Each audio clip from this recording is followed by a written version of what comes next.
नामांकन के बाद उपेंद्र दांगे के समर्थन में गूंजे नारा। गुरुआ विधानसभा सीट से भाजपा उम्मीदवार उपेंद्र दांगे के नामांकन के बाद समर्थकों में जबरदस्त उत्साह देखने को मिला। नामांकन पूरा होते ही कार्यकर्ताओं ने उपेंद्र दांगे जिंदाबाद और भाजपा जिंदाबाद के नारों से पूरा परिसर गूंजा दिया। नामांकन के दौरान गुजरात के मुख्यमंत्री भूपेंद्र पटेल, अति पिछड़ा आयोग के सदस्य अमित कुमार दांगे तथा भाजपा नेता सुधीर कुमार वर्मा उर्फ विनोद मरांडी सहित कई गणमान्य नेता मौजूद रहे। वही समर्थकों ने कहा कि वे गुरुआ विधानसभा से भाजपा उम्मीदवार उपेंद्र दांगे को भारी बहुमत से विजयी बनाकर विधानसभा भेजेंगे। अति पिछड़ा आयोग के सदस्य अमित कुमार दांगे ने बताया कि उपेंद्र दांगे एक जमीनी नेता है जिन्होंने हमेशा क्षेत्र की जनता के हितों के लिए काम किया है। जनता इस बार विकास और विश्वास के आधार पर उन्हें भारी मतों से जीत दिलाएगी। वही गुजरात के मुख्यमंत्री भूपेंद्र पटेल ने कहा कि बिहार में भाजपा का विजय रथ रुकने वाला नहीं है। गुरुआ की जनता उपेंद्र दांगे को जिताकर प्रधानमंत्री नरेंद्र मोदी के हाथों को और मजबूत करेगी। आज जब आ रहे थे तो गुड़ारू में गुमटी बंद था। जब गुमटी खुला, जब आगे है तो मोड़ पर एक एक्सीडेंट पहले से हो गया था, वहां जाम लगा हुआ था। तो सब खाली कराते कराते यहां तक आने में हमें देर हो गई। इसके लिए हम आप सबों से क्षमा प्रार्थी हैं। यह जो समर है चुनाव का, यह चुनौती है। और कहा गया है, आप विशेषकर कुछ इस्लाम के भी साथी हैं, इस्लाम में हदीस में कहा गया है कि जब किसी मजदूर से मजदूरी कराया जाता है तो मजदूरी करने में उसके शरीर से जो पसीना निकलता है, उस पसीना को सूखने से पहले उसकी मजदूरी मिल जानी चाहिए। 2005 के बाद से जो एनडीए सरकार ने जो बिहार में जो काम किया है, 2005 के पहले का भी आपने बिहार को देखा है। सड़क में गड्ढा था कि गड्ढा में सड़क, अंतर कर पाना मुश्किल था। बिजली का पोल देखते थे, बिजली का तार लोग बेच बेच कर सोन पापड़ी खा गए थे। हम ज्यादा नहीं गिनाना चाहते, गिनाते गिनाते तो वक्त भी बीत जाएगा, सब नहीं गिना पाएंगे। लेकिन मैं संक्षिप्त में इतना ही कहूंगा कि 2005 के पहले का बिहार के तस्वीर को याद कीजिए और आज के बिहार के तस्वीर को याद कीजिए, आपको अंतर समझ में आ जाएगा।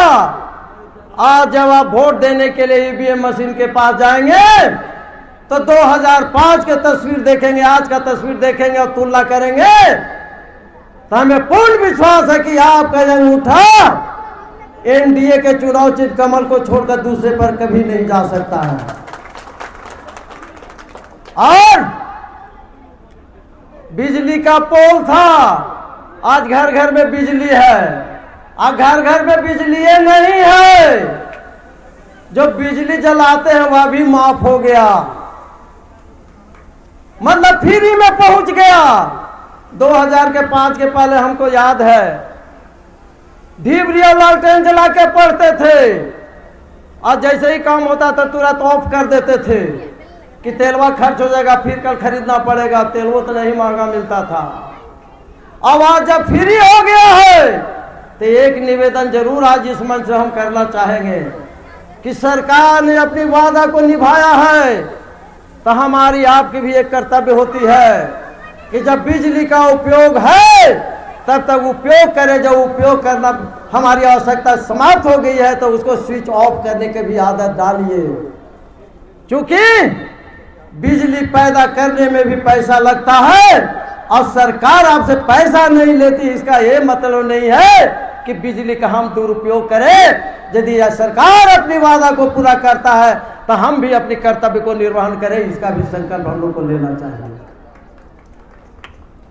दूसरी बात, जो बूढ़ा बूढ़ी हैं तो जो खैनी खाते थे तो 400 रुपया मिलता था, तो 400 रुपया में खैनी में खत्म हो जाता था। आज इस बात को सरकार समझी और उसको भी बढ़ा करके 1100 रुपया कर दिया है। और ये तो यही सरकार है कि 400 भी शुरू किया आज 1100 भी किया, 2005 के पहले वह भी किसी को नसीब नहीं था, यही सरकार ने किया है।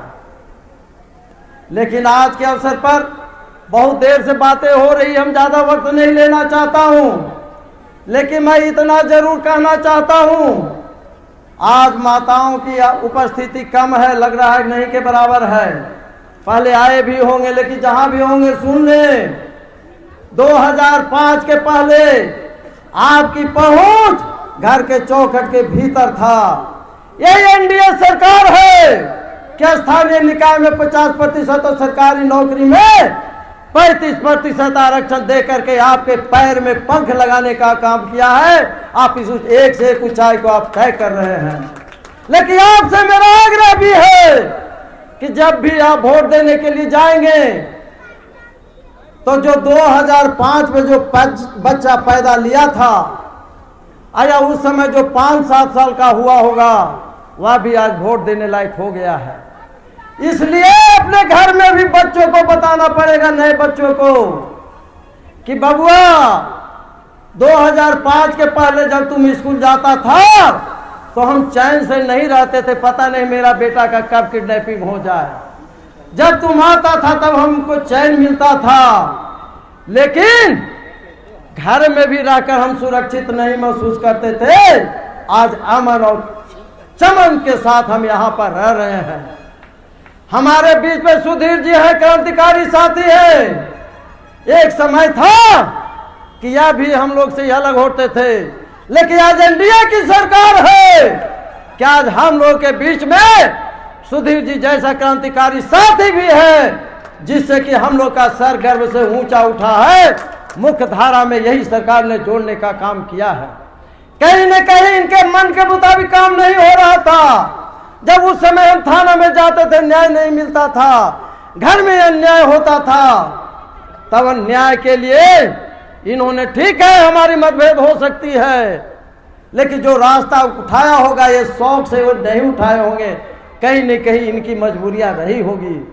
लेकिन आज एनडीए की सरकार, यशस्वी प्रधानमंत्री आदरणीय नरेंद्र मोदी जी और नीतीश कुमार जी की ही सरकार है कि जो भी मुख्यधारा से जुड़े हुए क्रांतिकारी साथी थे आज हम लोग के बीच में चल रहे हैं, यह बधाई के पात्र है। और यही मैं कहता हूं, जैसा कि मैं पहले कहा कि मजदूरी करने में जो पसीना निकलता है उसका उचित न्याय यही है कि पसीना सूखने के पहले मजदूरी दे दिया जाए। तो यह जो एनडीए की सरकार है, जो आपके लिए जो विकास की काम किया है, जो मजदूरी किया है, और मजदूरी देने का ये वक्त आ चुका है।